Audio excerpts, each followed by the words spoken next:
एवं सरपंच पद की मतगणना मतदान समाप्ति के बाद मतदान केंद्र पर ही की जाएगी। जनपद पंचायत सदस्य एवं जिला पंचायत सदस्य के पदों हेतु ईवीएम से मतगणना विकासखंड मुख्यालय पर की जाएगी। पंच सरपंच पद की मतगणना का सारणीकरण एवं परिणाम की घोषणा विकासखंड मुख्यालय पर की जाएगी। जनपद पंचायत सदस्य के मतों का सारणीकरण एवं परिणाम की घोषणा विकासखंड मुख्यालय पर ही की जाएगी। जिला पंचायत सदस्य के लिए मतों का विकासखंड स्तरीय सारणीकरण उपरांत जिला मुख्यालय पर सारणीकरण करते हुए निर्वाचन परिणाम की घोषणा की जाएगी। पंचायत के इस चुनाव के लिए हमारे पास कुल 55,000 ईवीएम उपलब्ध हैं। विभिन्न चरणों में हम जो ईवीएम का इस्तेमाल कर रहे हैं रिजर्व ईवीएम जोड़ करके प्रथम चरण में 26,910, द्वितीय चरण में 33,657 और तृतीय चरण में 35,797। इससे पता लगता है कितने ईवीएम हमें लगते हैं, और चूंकि केवल 55,000 हैं इस कारण से हमें कई राउंड में जाना पड़ रहा है। हर विकास खंड में रिजर्व ईवीएम उतनी होगी जितनी ग्राम पंचायतें हैं उस विकास खंड में। आयोग द्वारा प्रयुक्त ईवीएम में मतदान का डेटा सुरक्षित रखने के लिए डीएमएम होता है हमारे पास, डिटैचेबल मेमोरी मॉड्यूल, उसे हम अलग कर लेते हैं। उसके बाद ईवीएम की फर्स्ट लेवल चेक करके फिर उसको दोबारा इस्तेमाल करते हैं। प्रत्येक चरण की मतगणना के बाद जो ईवीएम का डीएमएम है उसे अलग करके फिर हम सील बंद कर लेते हैं। एक चरण में उपयोग करके जो मुक्त हुई उसका फर्स्ट लेवल चेक, जैसा हमने बताया, वो करने के बाद ही उसे अगले इलेक्शन में यूज करते हैं। जो त्रिस्तरीय पंचायतों के विभिन्न पदों यानी पंच, सरपंच, जनपद पंचायत, जिला पंचायत के लिए एक इंटीग्रेटेड एकीकृत नाम निर्देशन पत्र की व्यवस्था की गई है। जिला पंचायत सदस्य के लिए नाम निर्देशन पत्र जिला मुख्यालय पर, जनपद पंचायत सदस्य के लिए विकासखंड मुख्यालय पर तथा पंच एवं सरपंच पद के लिए विकासखंड मुख्यालय एवं क्लस्टर मुख्यालय पर लिए जाएंगे। जो डिस्ट्रिक्ट एडमिनिस्ट्रेशन ग्राम पंचायतों को समूहबद्ध करके क्लस्टर का निर्माण करेगा, जहां पर यह अग्रिम कार्रवाई होगी। जो निक्षेप राशि जमा करनी होती है, जिला पंचायत सदस्य के लिए 8,000, जनपद पंचायत सदस्य के लिए 4,000, ग्राम पंचायत सरपंच के लिए 2,000, पंच के लिए 400 रुपए। लेकिन अनुसूचित जाति, अनुसूचित जनजाति, अन्य पिछड़ा वर्ग एवं महिला अभ्यर्थी के मामले में ये निक्षेप राशि आधी जमा करनी पड़ेगी। पंच पद के लिए नाम निर्देशन पत्र के साथ अभ्यर्थी को निर्धारित प्रारूप में घोषणा पत्र प्रस्तुत करना है, बाकी को शपथ पत्र प्रस्तुत करना है। पंच के लिए केवल घोषणा पत्र काफी है। रिटर्निंग ऑफिसर द्वारा इस जानकारी का सार्वजनिक प्रदर्शन अपने कार्यालय के सूचना पटल पर किया जाएगा। जो ये जानकारी देंगे वो सार्वजनिक की जाएगी। रिटर्निंग ऑफिसर के कक्ष में नाम निर्देशन प्रस्तुत किए जाने के दौरान अभ्यर्थी के साथ अधिकतम 2 व्यक्ति प्रवेश कर सकेंगे, ज्यादा भीड़ नहीं जाएगी। नामांकन के प्रयोजन के लिए वाहनों की संख्या 2 तक सीमित की गई। हम आईटी का काफी उपयोग करते हैं निर्वाचन में, और ऑनलाइन नॉमिनेशन की व्यवस्था भी है। लोग अपना नॉमिनेशन ऑनलाइन कर सकते हैं, लेकिन उसकी हार्ड कॉपी व्यक्तिगत रूप से उन्हें रिटर्निंग ऑफिसर को प्रस्तुत करनी पड़ेगी। ऑनलाइन भरने के लिए रिटर्निंग ऑफिसर के कार्यालय में हेल्प डेस्क सुविधा केंद्र ये स्थापित किए जाएंगे, ताकि ऐसे लोग जो ऑनलाइन ऑपरेशन नहीं कर सकते उनकी मदद की जा सके। निर्वाचन के लिए जो मतदान दल और मतगणना दल गठित किए जाएंगे वो एनआईसी ने सॉफ्टवेयर डेवलप किया है, कॉमन इलेक्शन मैनेजमेंट सिस्टम, उसके माध्यम से किया जाएगा। मतदाता सूची में दर्ज नाम की जानकारी आयोग की वेबसाइट mplocalelection.gov.in पर अथवा चुनाव मोबाइल ऐप के माध्यम से प्राप्त की जा सकती है। सहज सुलभ है, कोई भी अपना नाम देख सकता है। स्ट्रांग रूम मतदान केंद्रों एवं मतगणना स्थलों पर आवश्यक सुरक्षा व्यवस्था की जाएगी। जो संवेदनशील, अति संवेदनशील मतदान केंद्र हम आइडेंटिफाई करते हैं, जिनमें विशेष दृष्टि रखी जाती है। संवेदनशील मतदान केंद्र 15,863 हैं और अति संवेदनशील 6,233 हैं। सेक्टर जोनल मजिस्ट्रेट इनकी नियुक्ति की जाएगी। पर्याप्त पुलिस व्यवस्था की जाएगी ताकि इलेक्शन शांतिपूर्वक हो सके, और 3 चरणों में करने से भी पुलिस व्यवस्था में हमें आसानी होगी। बहुत जरूरी है, ये आपके लिए भी नोट करने के लिए है कि निर्वाचन संबंधी शिकायतों के त्वरित निराकरण के लिए आयोग मुख्यालय में एक कंट्रोल रूम स्थापित किया गया है, जिसका दूरभाष क्रमांक 0755-255-1076 है। 255-1076 है। किसी को भी निर्वाचन संबंधी कोई भी शिकायत करनी हो तो इस नंबर पर वो फोन कर सकते हैं और इमीडिएट उस पर कार्रवाई सुनिश्चित की जाएगी। इसी तरीके से हर जिले में जिला स्तरीय कंट्रोल रूम स्थापित किए जाएंगे जहां पर लोग डायरेक्टली शिकायत कर सकेंगे।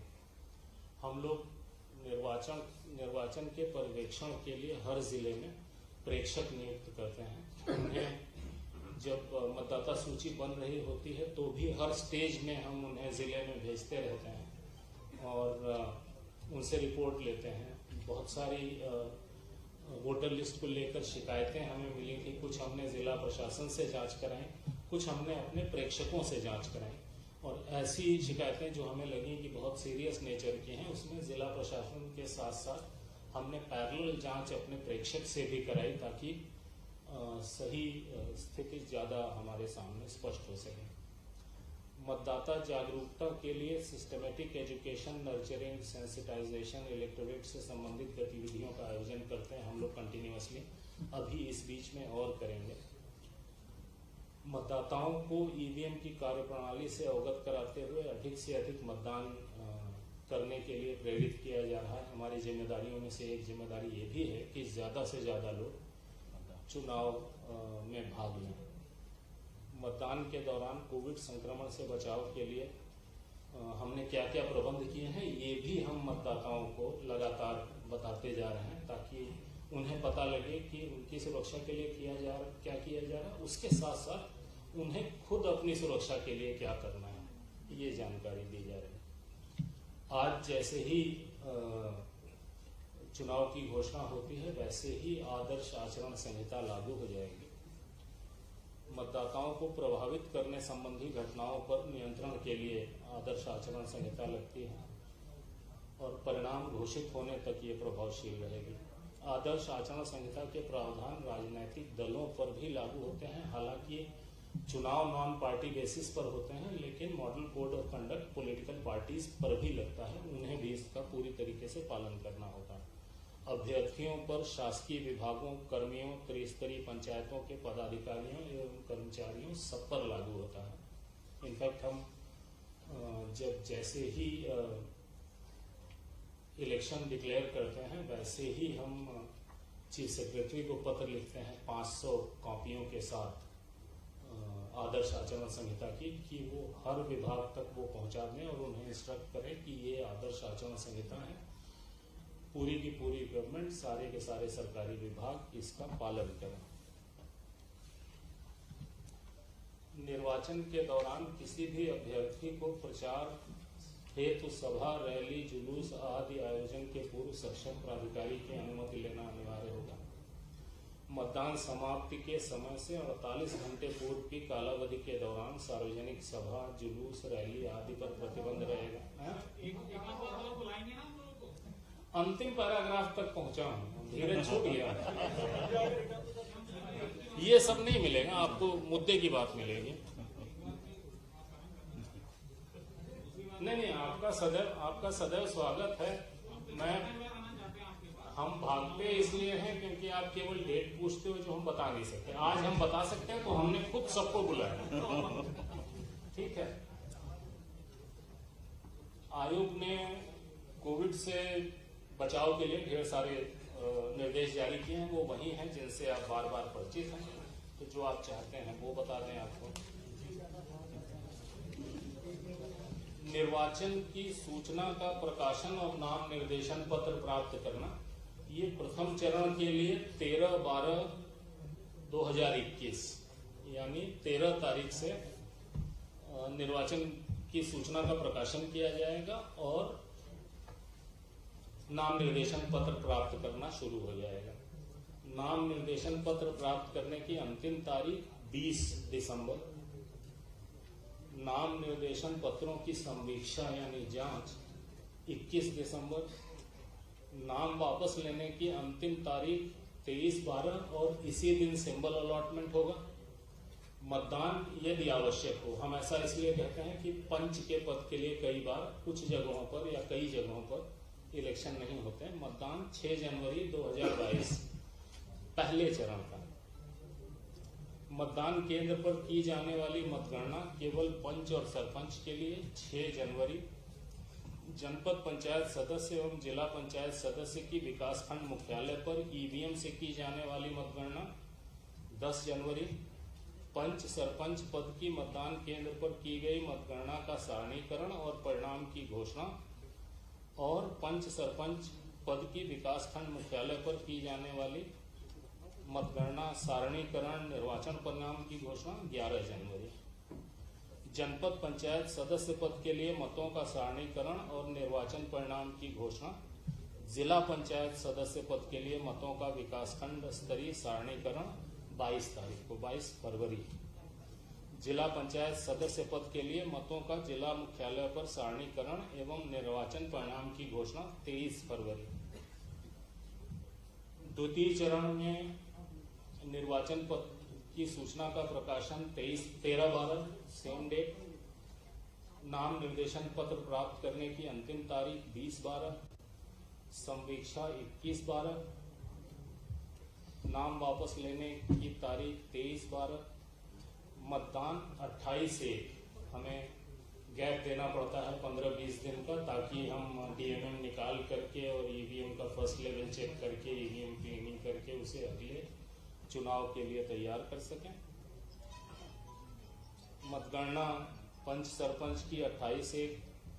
जनपद पंचायत सदस्य एवं जिला पंचायत सदस्य की विकासखंड मुख्यालय पर ईवीएम से की जाने वाली मतगणना 1 फरवरी। पंच सरपंच पद की मतदान केंद्र पर की गई मतगणना का सारणीकरण और परिणाम की घोषणा 2 फरवरी। जनपद पंचायत सदस्य के लिए सारणीकरण और घोषणा 22 फरवरी और जिला पंचायत के सदस्य के लिए सारणीकरण उनके मतों का, और 23 फरवरी को जिला मुख्यालय पर जिला पंचायत के सदस्य के निर्वाचन परिणाम की घोषणा। तीसरे राउंड के प्रकाशन और नाम निर्देशन प्राप्त करना 30 दिसंबर के अंदर करना हमारे लिए आवश्यक है। नाम निर्देशन प्राप्त करने की अंतिम तारीख 6 जनवरी। जांच 7 जनवरी। नाम वापस लेना और प्रतीक आवंटन 10 जनवरी। मतदान 16 फरवरी। तो मतदान 6 जनवरी, 28 जनवरी और 16 फरवरी, ये 3 राउंड के मतदान हैं। 16/2 को पंच सरपंच की मतगणना। जनपद पंचायत सदस्य और जिला पंचायत सदस्य के मतों की गणना 20 फरवरी। पंच सरपंच पद की मतदान केंद्र पर की गई मतगणना का सारणीकरण और परिणाम की घोषणा 21 फरवरी। जनपद पंचायत के लिए परिणाम घोषणा 22 फरवरी। जिला पंचायत का सारणीकरण होगा उस दिन, और अगले दिन 23 फरवरी को जिला पंचायत सदस्य के पद के लिए सारणीकरण और निर्वाचन परिणाम की घोषणा होगी। ये पूरी जानकारी है जी। अंतिम परिणाम 23 फरवरी। ये जानकारी आपको दे दी जाएगी।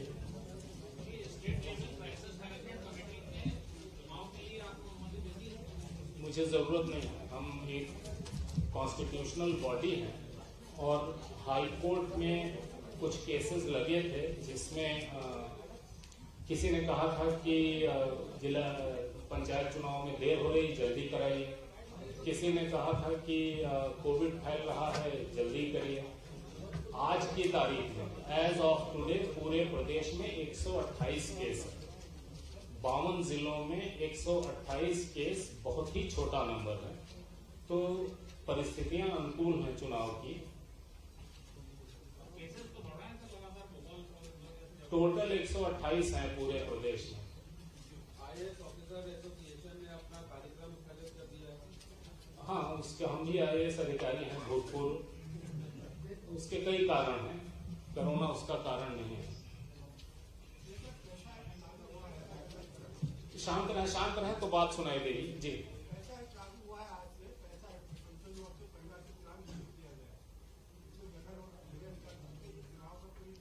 नहीं, चुनाव पे कोई असर नहीं। चुनाव तो कॉन्स्टिट्यूशनल मजबूरी है। किससे कोई चुनाव तो अपनी जगह है, that is in its own place. अगर कोरोना के केसेस बढ़ते हैं तो चुनाव को भी फिर आगे बढ़ेंगे। अगर हमें स्पेकुलेशन करना ही है तो अच्छा किया जाए ना, खराब स्पेकुलेशन क्यों कर रहे हैं? जब जैसी परिस्थिति बनेगी तब तैसा निर्णय लेंगे। चुनाव कभी भी इस तरीके से नहीं किए जाएंगे कि आम जनता के जान माल स्वास्थ्य को किसी भी प्रकार का खतरा है। पहले भी जब हम चुनाव की बात कर रहे थे तो हम ये कहते थे कि कोविड पर दृष्टि रहेगी और पूरी कोशिश हमारी ये होगी कि हमारे कारण, चुनाव के कारण कोविड के केसेस की बढ़ोतरी न हो। और हम डेली रिपोर्ट लेते हैं हेल्थ डिपार्टमेंट से कि कितने टीकाकरण हुए और कितने केसेस हुए, कितने नए केसेस हुए, कितने पुराने लोग ठीक होकर के वापस गए, जो केसेस हैं उनमें सीरियस कितने हैं ये भी हम लेते हैं। तो